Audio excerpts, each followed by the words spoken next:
Welcome back to A Shark's Perspective. I spoke and emceed at the Growth Hacking Forum, an intimate event in San Francisco, and one of the panels that I moderated, which was named Vulnerability and Inevitability of Visibility, was focused on growth hacks for legacy brands. And I wanted to share the content from that session, as well as on the back end talk to the group responsible for putting together the conference and how they also put together approximately 30-ish events a year all over the globe.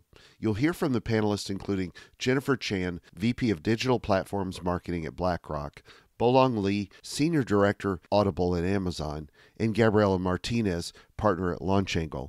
After that, you'll hear from Clemmy Melvin, an International Events Coordinator, and Jaya Cholkowski, a Brand and Marketing Executive at World Forum Disrupt. And on this episode, we'll discuss growth hacking, fundamentals, legacy brands, how event and conference speakers often get pulled together, my 3 takeaways at the end, and a lot more. So let's tune in to some growth hackers with a growth hacking shark on this episode of A Shark's Perspective.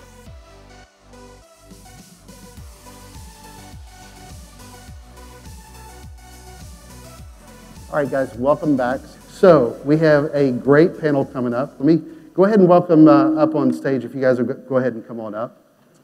Let's give a big welcome to Bolong, Gabriela, and Jennifer. Have a seat wherever you'd like. So we got a topic today, vulnerability and inevitability of visibility. So say that 3 times fast. So Jennifer, first of all, give us about a minute or less on your background, who you are, where you live, what your hobbies are. So hi everybody, I'm so excited to be here today, so thank you for having me. A little bit about myself, born and raised in the Bay Area, Cupertino, California. Got my career started in tech. I've made journeys through McAfee, Symantec, NVIDIA, Wells Fargo, and now at BlackRock. I've even been at a startup, Series A to Series B, backed by Shasta, First Round, and Trinity. So that's more about my journey. What do I like to do for fun? I'm picking up sailing and golfing, so like old people sports, and definitely a whiskey gal. So with that, I will pass that over. Bolong. Hi, my name is Bolong. I currently work for Audible. It's part of Amazon. For those who don't know, it's a subscription business for audiobooks. I lead the user acquisition over there. So I came from a finance background. So I studied finance, but I changed my career. Felt like this is more fun.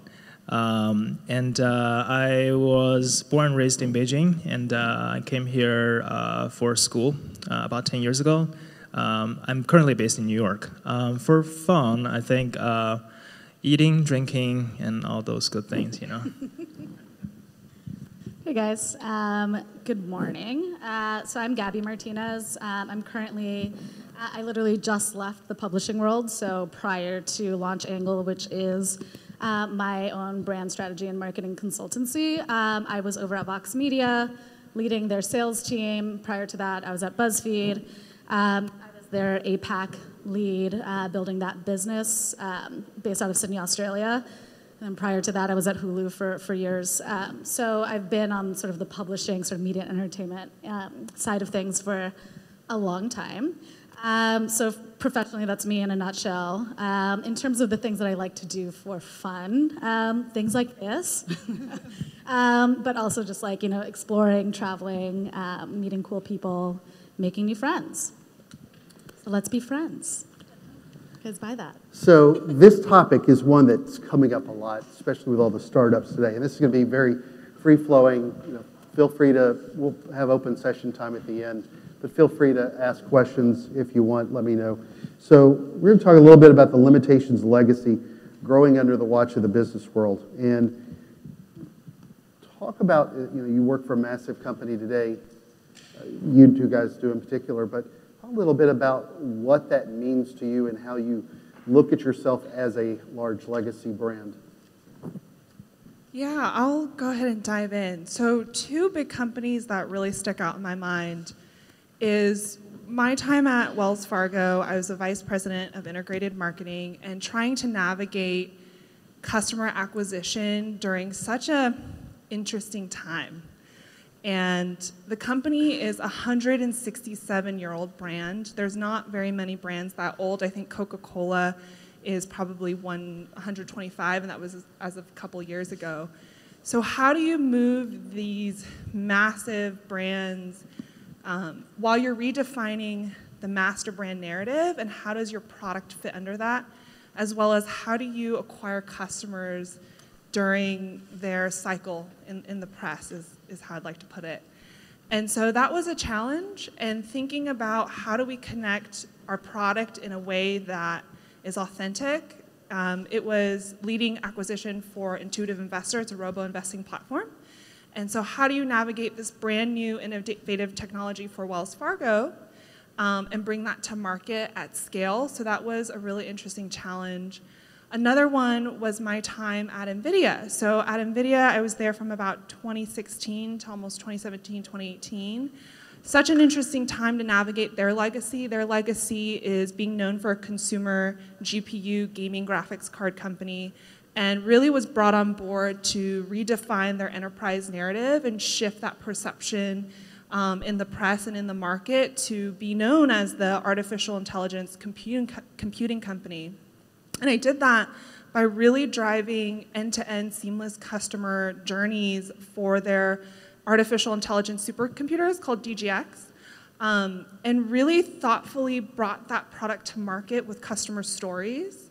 And so our first customer story out of the gate was with Elon Musk, and that was just such a huge winner for us in terms of working with the who's who in AI, whether it's Elon Musk or Fei-Fei Li or Yann LeCun, which those who are in the AI world will know those names. And so I think it was really interesting to reposition the company in a way that wasn't company first. It wasn't me, NVIDIA. And it was really a focus on what are these AI thought leaders doing, telling their narratives. And yeah, great, our product is the soft sell in that, but really highlighting and focusing on what the industry is, what's happening in the industry with these AI thought leaders. And so that's how we navigated shifting perception. And when I joined, the stock price was $60. By the time I left, it was $240. So I think we were successful in pivoting that company. So, question: were you at Wells Fargo during the time that a lot of the bad PR was out? Yes, and luckily I joined. That was before my time as well. How did you, when you came in and you take over? You know, a startup doesn't have baggage. Absolutely. It's always new. When you get the PR that Wells Fargo got in particular, how did you sort of look at acquisition and navigating that field when you're hearing stories about, you know, new credit cards every day? I mean, this was an ongoing problem for a lot of people, but a lot of large companies have to pivot. Maybe it's not the same kind of story that makes the national news all the time, but there are thousands of examples out there. How do you sort of look at that communication with your customer and where to pivot away from that, you know, baggage?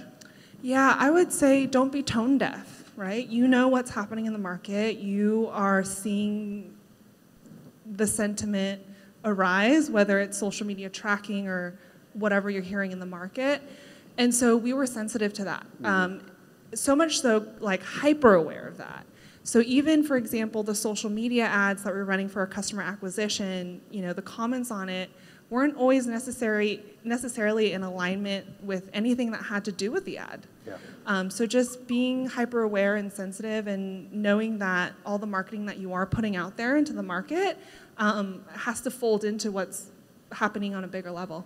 Yeah, it's a great point, because I've worked for brands that have had reputation issues, and you can put out the nicest picture on social media in the world, and then they just attack you because of what goes on everywhere else, and it can affect your acquisition efforts. So, Bo-Long, you work for a startup, a tiny company based out of the jungle with the richest man in the world you work for. So, what's been, you know, how do you look at legacy brands now? I mean, Amazon's, you could pretty much call it that now with as large of a brand, but you operate in a different sort of vertical inside of Amazon, and how do you reposition yourself differently from the rest of the company in the whole e-commerce channel? Yep, absolutely. I think comparing with a 167-year-old company, Amazon is definitely still a startup, a new company. So I think I'm looking at this from two different angles. The first part is different companies, regardless like how big they are and then how old they are, they have different kind of public images, and basically their reputation are very different. So I worked before Amazon, I worked for Apple for a couple of years. I feel like both of them are giant tech companies, but they have very different public images. So for Apple, they probably have a bigger legacy or baggage issue because their public images, their products are always perfect, and then their marketing is perfect. So when you do marketing for their products, you have to actually think a lot before you do anything, because any small minor issues can actually cause a big public fiasco for Apple. But compared with that, Amazon is always at least, compared with Apple, Amazon is more like a startup-ish company because Amazon tries to do a lot of different things and experiment different things. Everybody knows that. And then Amazon also fail, every now and then, and people also get used to it, right? So in that sense, we got more flexibility in terms of testing out new things and then using new tactics, trying to actually get the market feedback, and then we can always, learn from it and iterate from it. So that's one part of it. But on the flip side, regardless of your public image and how you want to position this, because the company is already so big, and everybody knows about your company, so many people pay attention to every single move you're making. So that actually does actually provide or give us more things to think about before we do anything. So for example, I run acquisition for Audible. For Audible itself is a fast-growing company. To be honest, for this stage of the company, if you're an independent company, you would do all kinds of things to actually drive growth. Without thinking too much about, okay, whether this is actually, going to actually help us or whether there's the side effect, this and that. But at this stage, you want to actually grab the lens, you do all kinds of different things, right? But for Audible, because we are part of Amazon, we can't do that. We have to actually make sure that everything we put out in the market, we don't not only, this will not hurt Audible, it can hurt Amazon, this overall brand. But this is basically a trade-off because, this is the disadvantage of being a giant company, but you're also actually taking advantage of the mother company, and then you can actually use all their customer base and then, the data and everything. So it's a trade-off. So I can't complain about that.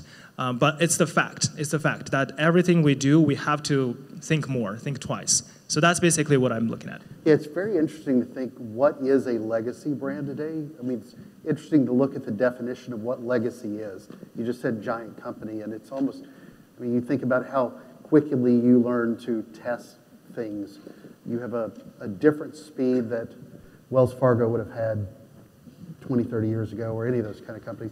I'm actually just kind of curious in the audience, who in here works for what would be traditionally considered a legacy brand? Anybody? We're in a very startup area, but so this one guy, we're talking to you back there now.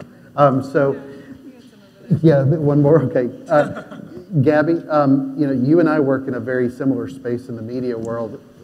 With the acquisition that's going on all the time in the space, how do you look at legacy brands today with your clients and with a lot of the media companies that are out there? Yeah, it's interesting because all of the, the three places that I've worked prior to launch have been really scrappy startups when I started. So with Hulu, when I think back about at it, 11 years ago, everyone used to laugh me out of the room because streaming video wasn't a thing, right? And so when you think about legacy even as a product, it's okay, well, we know that that's here to sort of stay. And Hulu as itself has definitely embedded itself in the narrative when it comes to just streaming video in general. BuzzFeed was an interesting one because it was a unicorn, right? It was labeled as this unicorn brand. Obviously, if you guys have read any of the trades, it has seen better days. And even though it sort of started to diversify in interesting ways under different brands, whether it was Tasty, which is their food brand, or Bring Me, which was their travel brand, it wasn't fast enough. We're really moving stuff up there. Could you make a little more noise, please? Vox is an interesting one too, because it was, again, like when it comes to legacy, it's these new age brands that have sort of acquired a ton of different smaller publishers over the course of the years. And then, what they want to do is make Vox Media as a media company, this new age company, in the same way, that we would see a traditional type company like, whether it's a CBS or ABC or anything like that. So all of the companies I've ever worked at are not considered necessarily legacy companies, but they've made huge impact in terms of disrupting the space of how these legacy brands actually have to talk and reach people. So, it's dependent on like where you're at and how you're thinking about it. Well, and our previous speaker, or just before our bingo session, was from NBCU. Exactly. And when you think about NBCU, how they're trying to reposition and pivot themselves, in the media space is a perfect example. It's a legacy brand that's really going through a major repositioning to claim their space in the space. So, next, marketing different mediums, product diversification without consumer alienation. And when we look at product diversification, I'm going to start with you, Balon. How do you sort of tackle that in order to not alienate your consumer at such a quick-moving space? Because as you just said, Amazon tests a lot. They've got their toes in a lot of different puddles of water. Yeah, I think this part varies based on what kind of product you're working or you're actually trying to sell to the market. I think generally speaking, I think for media or content businesses like us, like Netflix or Spotify, we do actually do all kinds of variations, try to actually do product innovation and then try to actually create different plans. But the challenge is always that it's hard to actually create different new plans or different offerings based off of the core content you're selling. So for example, if you really think about Netflix's variation or innovation on the plans, it's based on some other factors like how many devices you can actually watch at the same time, whether this is HD or not. But it's not like based on the specific type of content. You can watch all you can eat, and then the next tier is this plus additional tier of content. The single reason for that is simply because it's really hard to actually communicate to your customers what exactly you're getting, because you can actually just category or bucket or label all the all you want, but from a customer's perspective, it's always confusing. They can't figure out or they can't know for sure whether in the specific plan I can get the content I want to actually watch or listen or read. So that's why most of the media businesses, they don't actually do plan variations or product innovation variations based off of that content grouping, but rather they do some other factors. But we are trying to actually look into that to see whether there is a way we can actually create more variations in product based on the content grouping in a way that customers can understand. So for example, for Audible, we created, so the flagship plan is the premium. It's basically you can actually always get one book from the entire catalog per month. But we also created this different tier of plan, which is called Audible Escape. It's a new different plan. Basically, it's all you can eat, but the content genre is always romance. So that's the position. It's more like an experiment we're trying to do to see whether this can actually be understood from by the customers, by the market. But it is still an experiment, and we do it very carefully because we don't want to confuse our audience, our customers. So that's that. Well, question with a company as large, the amount of data that you're able to consume. To your point earlier, you're able to fail faster and pivot based on that data, more so than a lot of smaller brands, not necessarily legacy or not, but you have a huge amount of data coming in, sophisticated data. How often do you run into a problem to where something you just mentioned triggered a thought in me? I use a phrase all the time in marketing, a confused buyer always says no. So you can pivot and move your product, your content in whatever direction quickly, but it can cause a mass amount of confusion with your customer. Have you run into that with any of your products? I mean, is Escape, for example, is that one that people are able to digest and make sense of and then push you for growth yet? Or what are the lessons you're sort of learning in that process?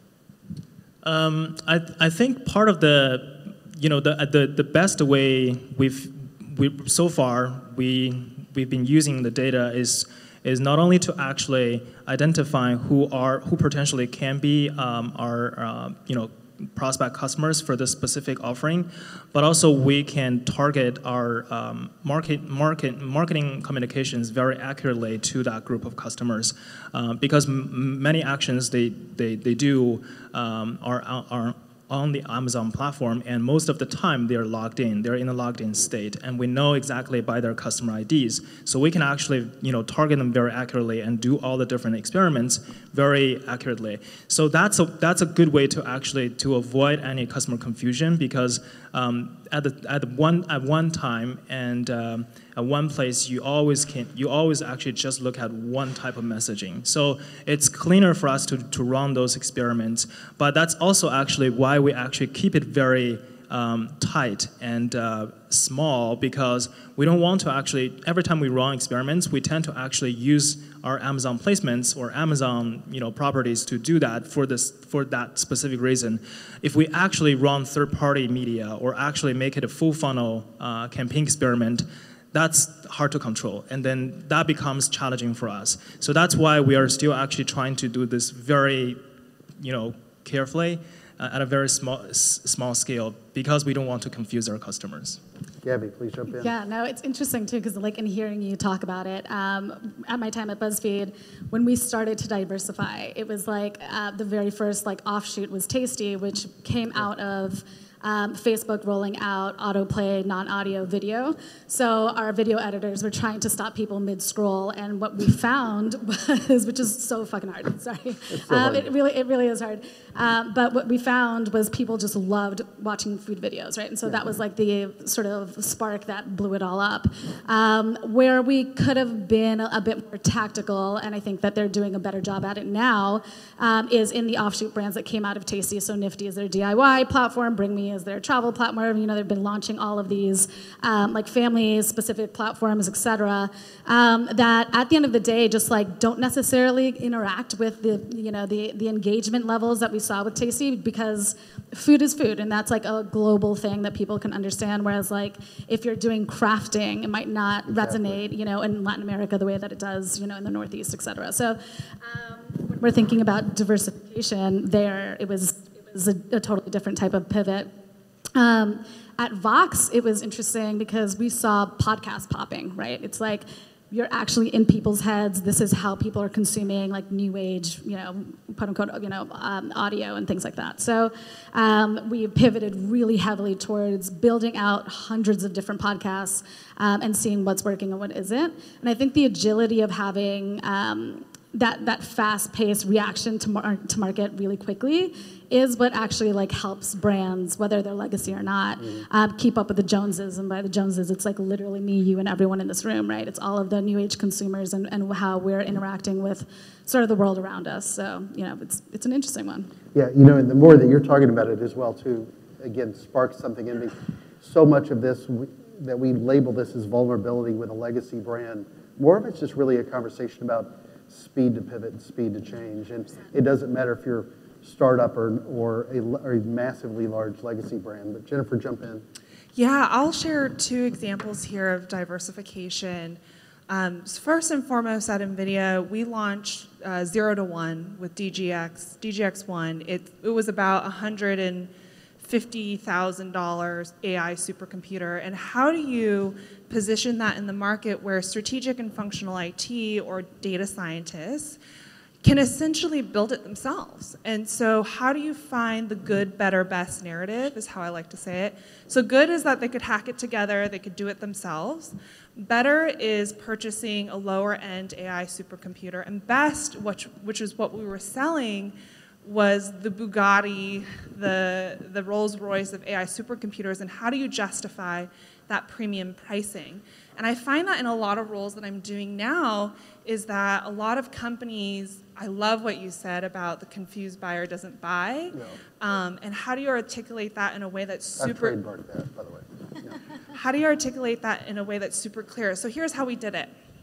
So I think sales and marketing need to get married, need to hold hands, need to sleep in the same bed. Whether you like it or not, sales has strategic insights that you can extrapolate from them to then position your marketing go-to-market strategy. So what we realized after listening to the sales team was that they couldn't close deals because customers didn't understand the difference between doing it themselves versus buying this super premium Bugatti AI supercomputer. So what marketing did was we created a 360 splash, meaning all of our channels promoted this messaging of do-it-yourself versus DGX, and really articulated that the value of why you're paying this premium pricing is because in the long run, you're going to be troubleshooting as software and hardware upgrades, and so you'll be running on this hack-together product. So you can either save money in the upfront but lose time and money in the back end, like down the road, or you can make that investment now and enjoy and go smooth sailing in your Rolls Royce, right?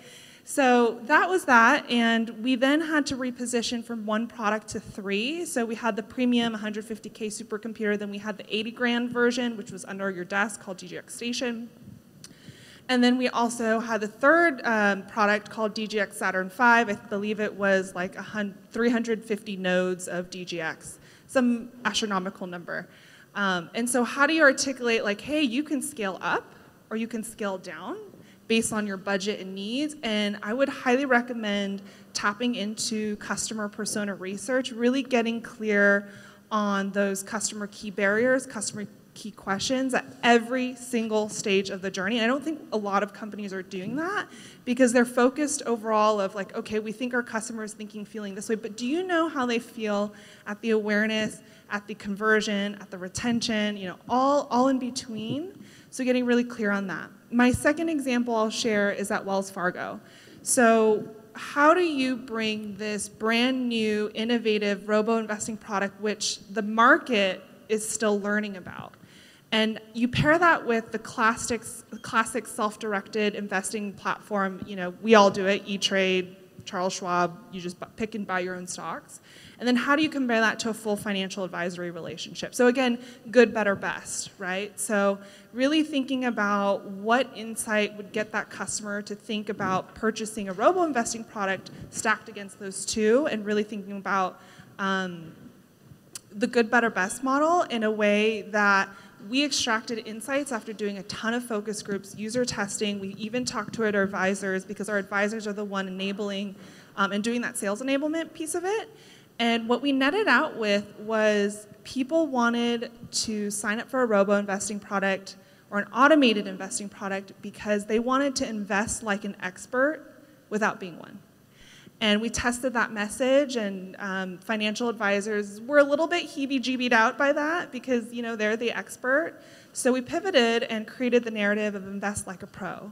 And we thought about our segments of Henry's, which is, you know, high earning potential, young, emerging affluence, or also the more baby boomer audience. So a message that would appeal a bigger umbrella to both those segments, but what we did was we created custom communications for each of those target segments because they care about different things, right? So Henrys are stuck with wondering, should I save or should I invest? They're not necessarily pros at investing, but that's where their head's at. They're like, I want a mortgage, you know, I want a mortgage, I want a house. Nobody wants a mortgage. You know, how do I get there? And so comparison with the baby boomers, they're like, well, what's my retirement income? So same topic, automated investing, same narrative, invest like a pro, but strategically custom copy creative messaging to those two segments to articulate invest like a pro in a way that resonated with the customer. Yeah, I was a millennial like 50 years ago. So let's jump to another topic, Hat Meter Happening. And I'm going to start off with you, Gabby, to talk a little bit about that. How do you look at that, especially with working with your clients, catching this speed of creating something? I know we talked about it earlier with David Scott this morning with his great keynote, but how do you look at hats now versus fundamentals, if you will, with a lot of the legacy brands and where legacies are trying to pivot today to become, you know, more quicker and jump to what's working in the market? Yeah, it's interesting. Like in terms of, you know, taking off my publisher hat off and putting my consultant hat on, one of the biggest things that I talk to a lot of my blue chip clients about now. Was this your publisher hat? That was my publisher hat. My Thrasher hat was my publisher hat. There you go.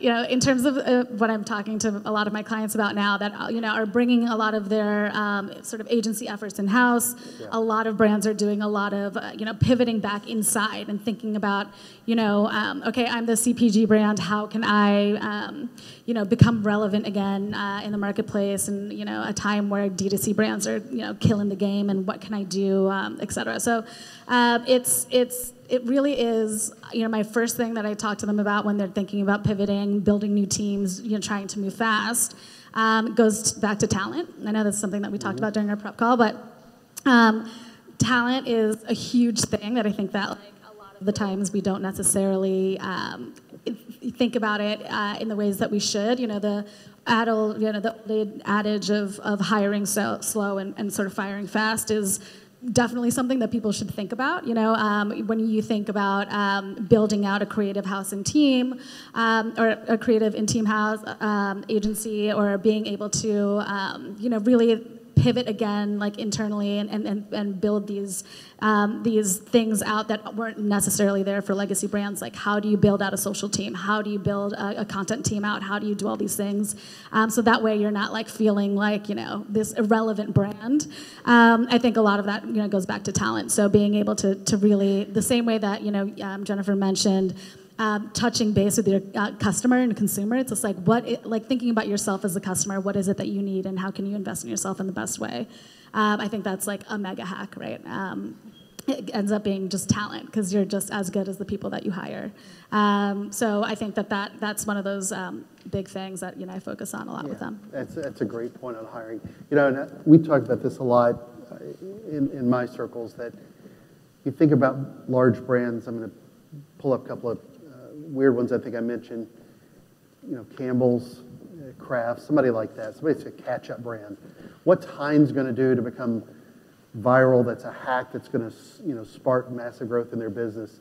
Whereas a startup can call themselves a lifestyle ketchup brand, which, as silly as that sounds, is true, and you can build super growth quickly, whether it's through funding or a social campaign or whatever it is. It's really interesting to see how we position those brands. So, or did you have anything else you want to? Okay. Jennifer, how about you? Yeah, 2 hacks. When I was at a startup called Beautiful AI, we were Series A, 0 customers in beta. So what hacks can you tap into come launch? So we launched at SaaStr and had a booth there, so that generated some traffic. But the biggest hack that was most successful, and this is gonna sound like a total Silicon Valley story, is that we ended up on Product Hunt launch day on their main featured page. We were featured in their newsletter. And thanks to Product Hunt, within the first 2 days, we had 5,000 customers open an account. I say it's really Silicon Valley because thanks to one of our engineers who knew somebody at Product Hunt, so don't underestimate, you know, the talent and the network that you have, and getting really scrappy, because at a startup, you don't necessarily have the brand notoriety or even the budget. And so getting really thoughtful about what else could we tap into and really think about acquiring our customers. So that's how we did it with Product Hunt. This is not necessarily an external hack. This second hack is more of an internal hack. So like I mentioned, marketing needs to connect with sales. And not only that, I think it's so interesting that marketers, and especially the CMO, is the only other person at the C-level table that has a 360 view of the business. Meaning marketing is tapped into finance, biz dev, customer stories, customer success. And so when we think about how internally we can operate as marketers, my hack is to get connected. Don't settle. Don't settle for putting your marketing content on the sales portal and hoping that the sales team takes it, downloads it, uses it. And so what I did, you feel my pain. And so what I did was getting really close to building relationships with the head of sales, getting on that person's radar, building a trustworthy relationship where, hey, we're not telling you what to do. We want to hear from you. We want to hear the insights that the sales team has to give to us. We want to hear the pain points from BD when they're connecting with other customers. We want to hear from customer success of why things are not or are working? And how does marketing support you from a collateral content channel perspective to help you move your objectives forward? And I think that's the super interesting thing about marketing is that you no longer can just be the social media person, and you can be, but as you grow, and especially at the C-level table, as the CMO, you have to be integrated into those business data points and being in lockstep with the CEO, because sometimes the CEO doesn't even know, does not know what they don't know. And so as the marketer, thinking about revenue generation is the biggest way to showcase value. And so I am disheartened when people think marketing is just this beautiful ad creative or brand creative or campaign. And I think that's the previous legacy that we've had with marketing. But there's a huge shift into really understanding the revenue generation, the data piece of it, and meeting our customers where they're at. So it's not just a big, beautiful dashboard in Tableau, which, thank God for Tableau, but it's what are the strategic insights that you're extrapolating from the data? What is it telling you? What is your thesis? What is your hypothesis? And then what's your strategic next steps to then test that hypothesis based on what that data is telling you? Yeah, one other dashboard hack for me is to get one central dashboard, have everybody in the company align with the same metrics around the customer, and that will help propel you forward. So, Bo-Long, there are people that are giving a ton of speeches on Amazon hacks at conferences all over the country today. You work at Amazon, so what's your favorite hack? I think to me, a hack means, those types of tactics that can drive really explosive marketing and growth. But based on my experience, different types of marketing tactics really need to tie back to your business model. The reason why I'm saying that is because the product we focus on right now, or I'm focusing on right now, is a subscription business model, and it's a very long-term business model, and we drive lifetime value, and we need to actually build a relationship with the customer. So the upfront success doesn't necessarily translate into the bottom line. So because of that, we focus more on the business as usual optimization rather than hacks. So that's basically a fact for us. And then sometimes people will have this perception that business as usual BAU optimization is small and it's really cannot move the needle. But the truth is, it is our bread and butter. In terms of growth. So for example, one of the things we emphasize a lot is high velocity testing. It's basically you just look at all of our growth channels and look at their customer journey, customer funnel, and then identifying the drop off, and then test the heck out of it. Basically run as many experiments as you can, and then drive learnings, and then implement the winning treatment, and then just do another experiment. So we, for example, one of our channels, on a monthly basis, we run 20 different experiments, and then the testing winning rate is about 60%, which means every 10 experiments we run, we can get 6 wins out of it. And then even with a 2% increase in, for example, trial take rate or drop-off reduction, you can do the math. It's massive because of the compounding impact, right? So the next test you do is based off of the last win you already got. So the compounding effect is going to be a sustainable growth engine for your business. That's the piece we really value. To me, that's the ultimate hack. Yeah, I think it's really interesting the more that I look back on this conversation that we talk about a hat being hire the right people, product hunt, sales and marketing had a baby, named it CX. Your hack, Confused Buyer always says no. It's just very interesting. A lot of this conversation gets back still towards core fundamentals and focusing on the customer, which is a nice place for us to be other than just simple mechanical hacks that anybody can learn quickly. But again, it can alienate customers just as quickly. So I'm going to run back through. We've got just a couple of minutes. Anything last you want to say sort of as you look at vulnerability as a whole? I will say the 2 pieces of advice I'd leave here today is in the same vein of Confused Buyer says no, I recently learned what, so what, and now what. So the what is what you're selling, the so what is the why people should believe, and now what? What's the next CTA you have for your customers? And a lot of companies are missing that last piece because we're thinking of the what and the so what, but not the now what. That's one piece of advice. And the second piece of advice that I've, thanks to a mentor, is there's only one driver. There's only one driver in the car.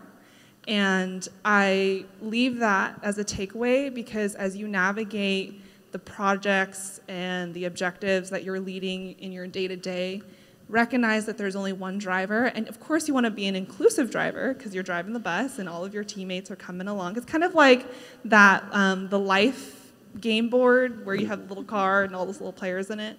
But know that there's one driver. And I think what frustrates me day to day is those who are stepping up to take the car keys are not taking the wheel. What? And, it's like, hey, you wanted to drive, you're driving, but lead us and take us where we need to go. And I think a lot of times we get lost in this ambiguity, and of course there's emotion and ego involved, but I love where I'm at now today because my team is low ego, high collaboration. It is a team dynamic that I have had a really hard-pressed time finding, especially in the Valley where it's hyper-competitive.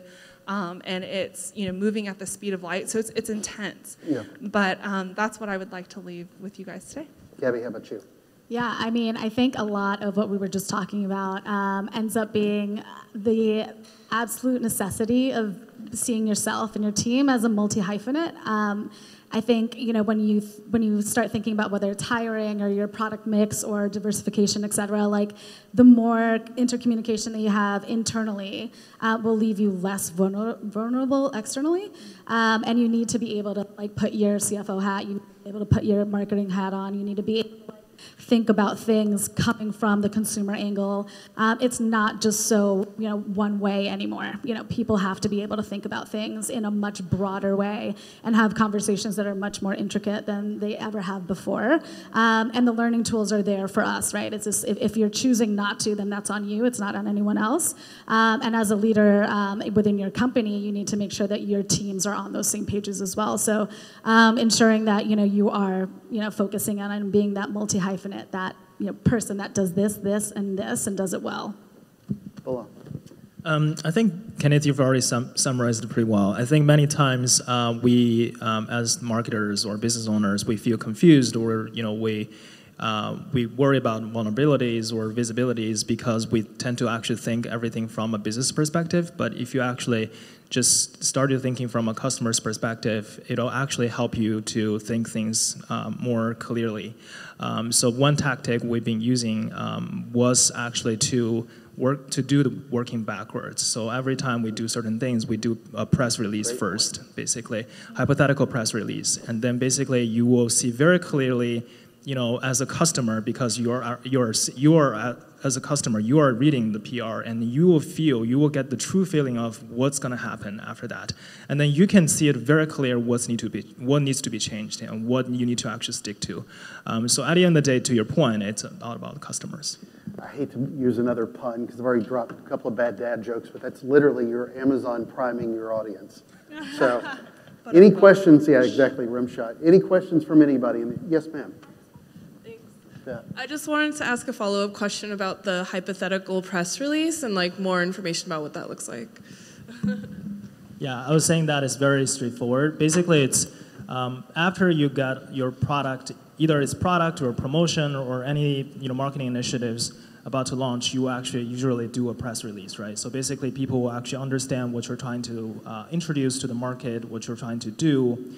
But we tend to actually work backwards. Before you do all that, before you actually implement anything, you invest in anything, you actually write that press release first.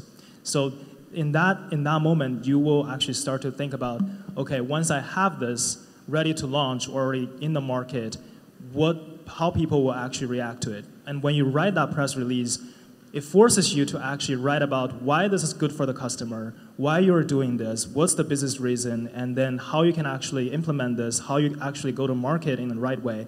So it forces you to actually think more clearly about this initiative or your marketing promotion or a new product into the market before you even do all the work. Because you tend to actually just zoom in really quick, get excited, and focus on the details without actually really think through everything. So that's that. Yeah, it's fantastic. It's taking a look at strategy first, which is rare to do. Any other questions? Yes, ma'am. This might be more for Bolong as well. Can you talk a little bit about how growth is organized at Audible? What organized? How growth is organized at Audible between product and marketing, because that experiment velocity that you mentioned was pretty fantastic. I wonder if how organizations are organized has something to do with fast and slow velocity. Got it. So there are two types of experiments or tests when it comes to high velocity testing. One type of test is basically marketing driven. We have all the tools already built or ready for use for marketers to be able to test, for example, different creative, Marcom, or even Flow. So at Audible, we use Adobe, and we also actually have internal proprietary tools for those experiments, which means that we have, as marketers, we have the flexibility to run the experiments without actually, need dev support. So that helps a lot. And then I would totally encourage everybody to actually, build something like that, because that'll actually give you the flexibility to do most of your experiments. And certainly, there are certain big experiments that we need to work with our product team. And then we actually, I think like many organizations, they report into different, chiefs, right? But at working level, we tend to actually build a small core working team for web, for app, for different platforms, so we can quickly just react to certain things and quickly build things without actually just getting too many people involved. So that's basically how we structure our team. Perfect. All right, so we got time for one more question, and then we've got lunch. In regards to sales and marketing, did you ever think of riding along with sales and walking through them with their process so that you could see what they, because I can't tell you how many times I've had marketing create a PowerPoint deck for me, and it was horrible. It was like nothing I could use. Great ideas, great graphics, but nothing I could really use. And so have you done the ride along? Yeah, that's a great question. Absolutely, 100%. In order for us to understand what sales is doing, we have to be there.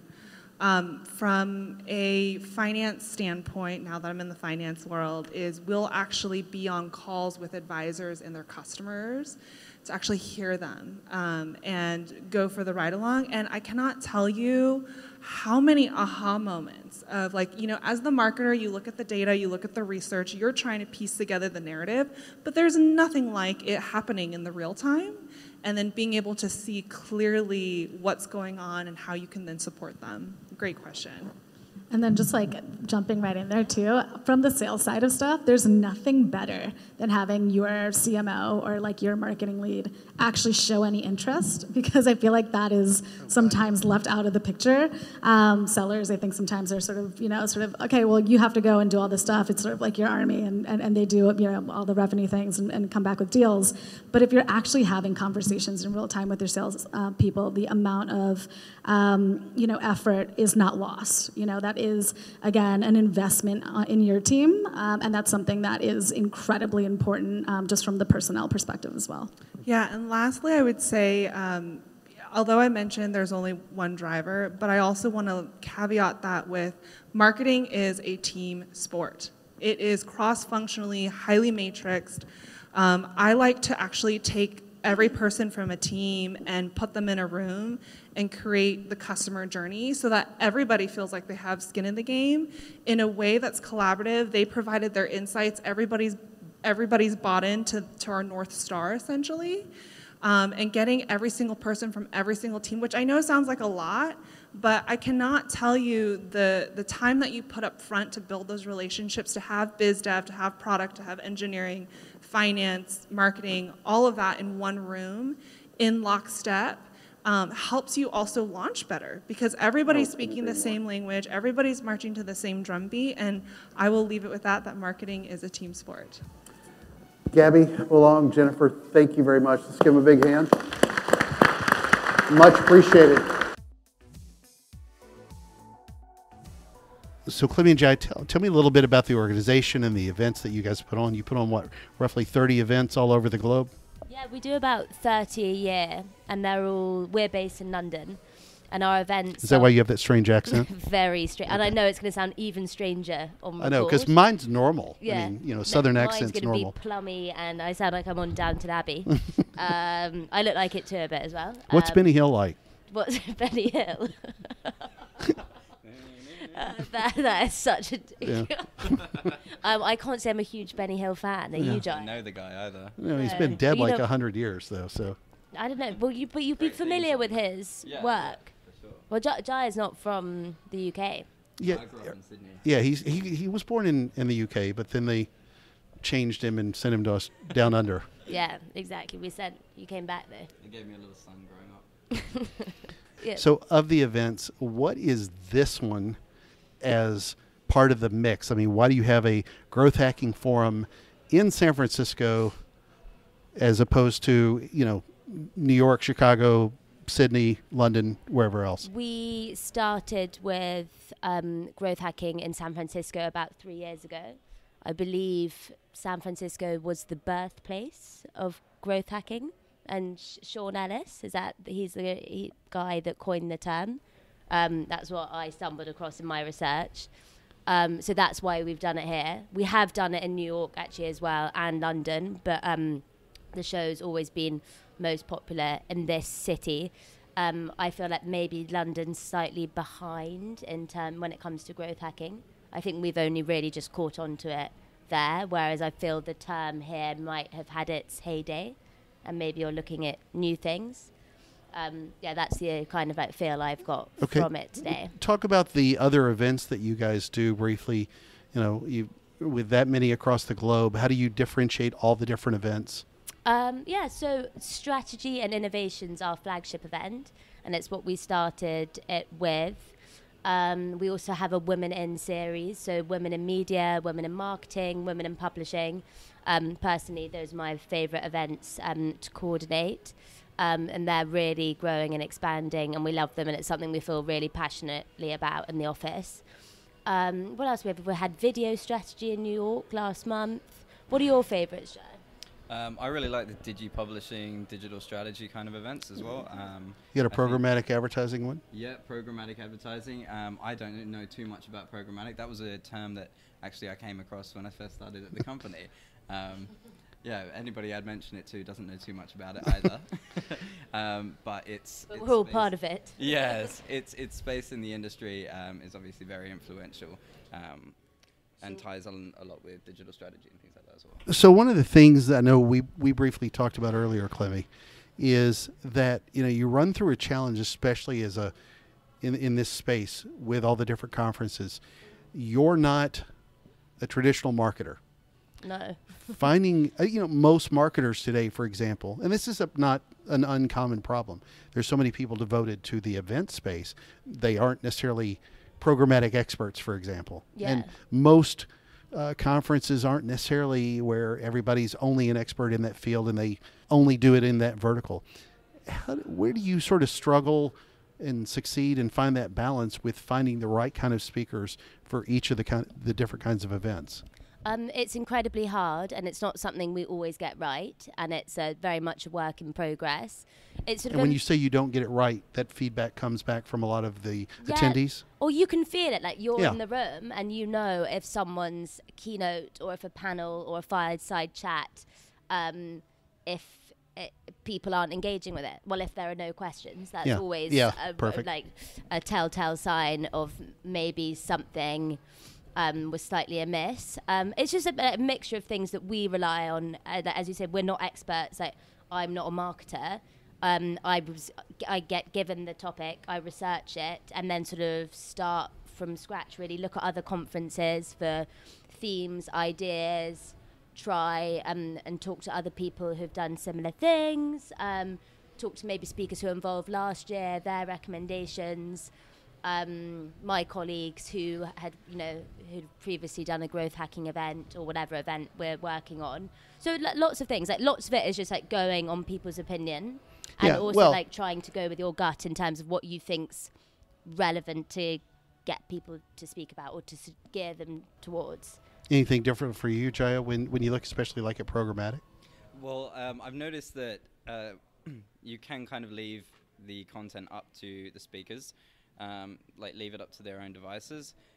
They're obviously in the field, they've worked in there for several years, but from what I know of them, what event managers have said is that we do have that trust in speakers being able to come up with that content, and then we can align that with the overall theme, the particular topics that are disruptive and in conversation at the moment. Well, the good news, go ahead. There's definitely a lot of free reign that we then give. Like we'll like send out, like we always brainstorm some themes that we'd like to be covered. Exactly. And send over like previous attendee lists so they can get a gauge on who's going to be in the room. But you don't really know. Well, what I mean, it's going to be it's like tough until someone's up there. Exactly. So I talked about it. Yeah. I talked about it today because one of the slides I give in a lot of my presentations is a slide with a picture of Einstein, and it lists all the things out that you have to do. I think event planning is even somewhere in there, but when you think of, paid search and SEO and audio and video and social, there's so many things that people have to learn. So you do the best you can. You're going about it in the right way. And one aspect in particular that I heard you say that I liked was that you're really focused on listening to your customer, which is a problem that so many marketers are failing with today. So at least if you're doing that, it helps you. But I think also it helps really to have, and I just heard something when I was standing outside, it helps to have like an A-list killer moderator. And I think that is really probably the big learning from today. And would you describe yourself as not just A-list, but killer? Killer, yeah. Well, I am a shark, so, but it does make and a modest moderator can also be. No, I saw 2 dad jokes fall. I mean, they didn't fall flat. They went below the ground and didn't come back up. But, it does help to have people in the space also who refer people that are good speakers. Yeah. I mean, it makes a difference so that, because everybody wants to have smart people, surrounding them to provide great information back to people. Because, like, if somebody's going to spend a hard-earned dollar, they got to get something out of it, or you're not doing a show 3 years in a row. So you're doing something right across the globe and hitting it that way. So tell me a little bit then about the company and the strategy behind that. Well, we're all a young under 30s company, and we're very focused on providing this information to whether it's large companies that want to disrupt in their own industry, or whether it's smaller companies trying to build on what they're working on at the moment. But being able to share that platform of knowledge is what's most important to us, because the connectivity that we have to everybody else and the freedom of information that we have at the moment, we can all get quite lost in how much is actually out there. So being able to curate it in a way that allows our attendees to take something out of the day and implement it into their own projects is the main goal. Yeah, brilliant. So one last question though, when you think about running 30-ish events, each event has its own unique flavor. You've got to, entertain and inform and educate an audience sitting in front of you.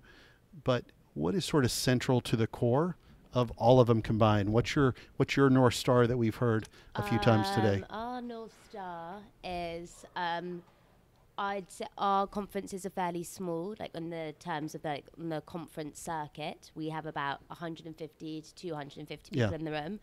And that's something that is quite deliberately engineered. We want people to be able to meet and to make meaningful connections. However cliche and trite that sounds, like we genuinely want to be able to do that and provide a platform. It proved itself out today when we had that networking group, where if you'd had it in a large group of 1,000, people would have disappeared into a corner and put their head in the sand. We want to provide something that is the alternative to 5,000 people in a hotel basement. Yeah. And we enjoy it. Yeah, definitely. And there are a lot of networking platforms, technologies and stuff out there for events. But it's great being able to actually connect at a person-to-person level. Person-to-person. Yeah, especially when we're all kind of sucked into our devices a lot of the time. Not from behind a screen. Yeah, exactly. So, question. Each of you get an answer on this one. So, what is your favorite kind of shark and why? Ooh. Basking sharks. Really? Yeah. Okay. We get quite a few of those in Devon. Really? Yeah. And I used to holiday there when I was a child. Devon was such a hot shark zone. I wouldn't say hot sharks, but basking sharks. they're not very intimidating, basking sharks. If you were confronted with a basking shark, you'd feel okay. So how about you? Are you going with your British roots or now your Australian? No, I mean, growing up in Sydney, obviously sharks are on the back of your mind when you go out for a swim. Yeah. But I have to say a tiger shark just because. They're beautiful. Yeah, they are beautiful. And yeah, they've got an incredible pattern to them. So yeah. It's that time. It's a special time of the show. We didn't get to cover this on stage in the earlier panel, but are you ready for the 5 most interesting and important questions that you're going to be asked today? Yes, I think. All right. Number 1. The suspense. Soccer, Yeah. or what you people call football spelled wrong. Yeah. Soccer or rugby? Rugby union or rugby league. Yeah, big difference. Yeah. Rugby You talk Potato about the World tomato. Cup that's just happen. No, Kenneth. No, It's no. it's That's a culture. no. It's like say, okay, I've never felt so passionate about rugby before.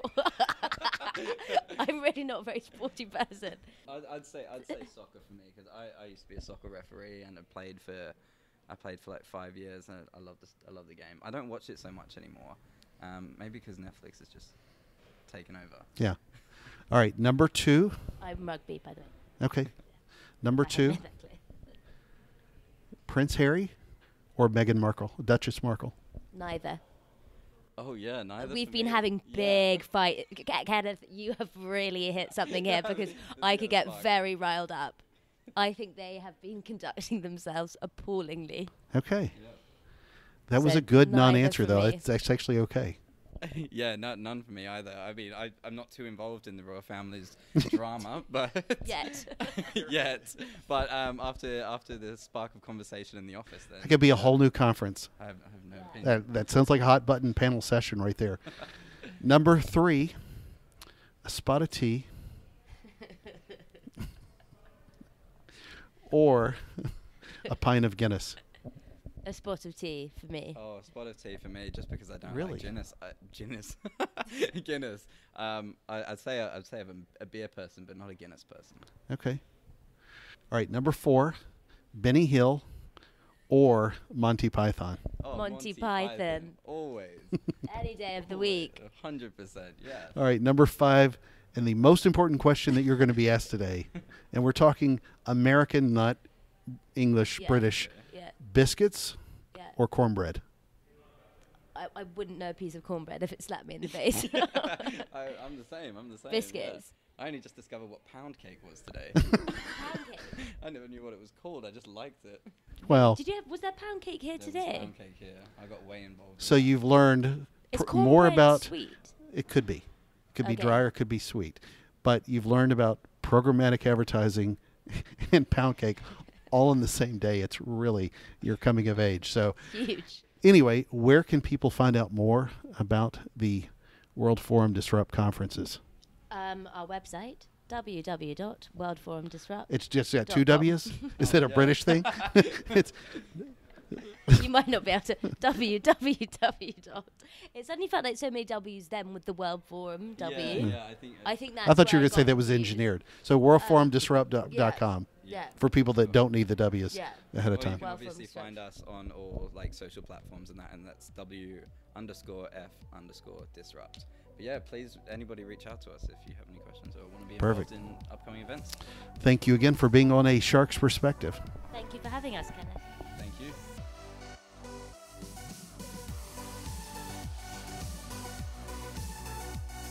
So there was my conversation with panelist Jennifer Chan, VP of Digital Platforms Marketing at BlackRock, Bolong Lee, Senior Director, Audible at Amazon, Gabriela Martinez, Partner at LaunchAngle, and then Clemmy Melvin, an International Events Coordinator, and Jaya Chalkowski, a Brand and Marketing Executive, both at World Forum Disrupt. Let's take a look at 3 key takeaways from my conversations with them.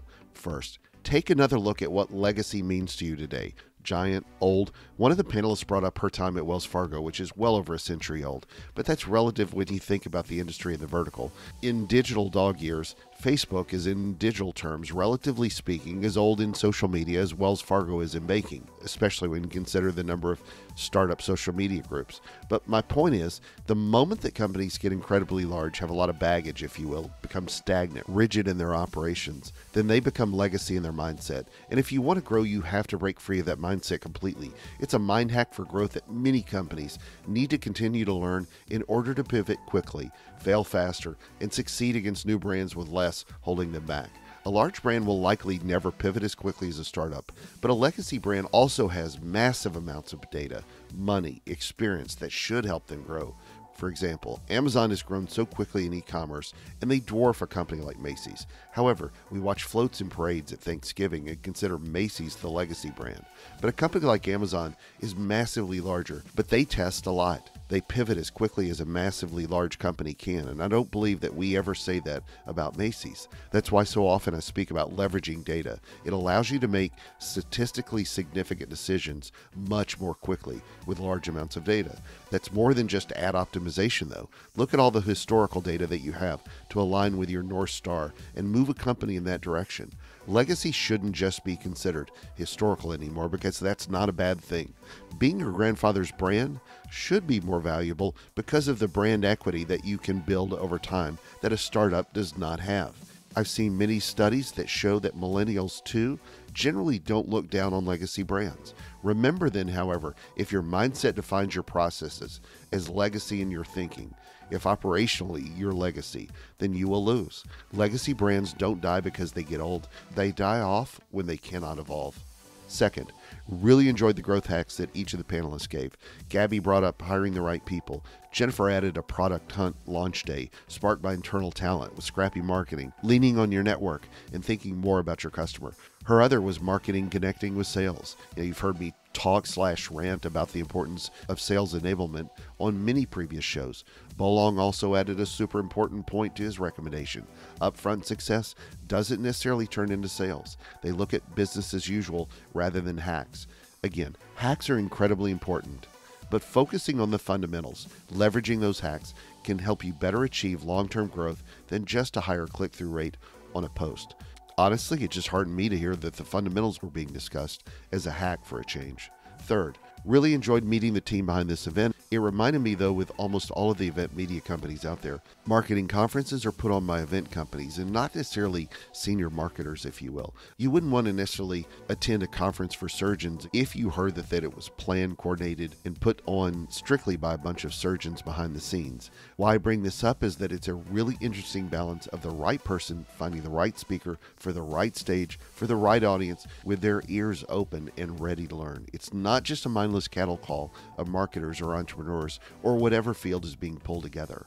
Got a question? Send me an email to kenneth@asharksperspective.com. Thank you again for the privilege of your time. Here's another quick growth hack for you.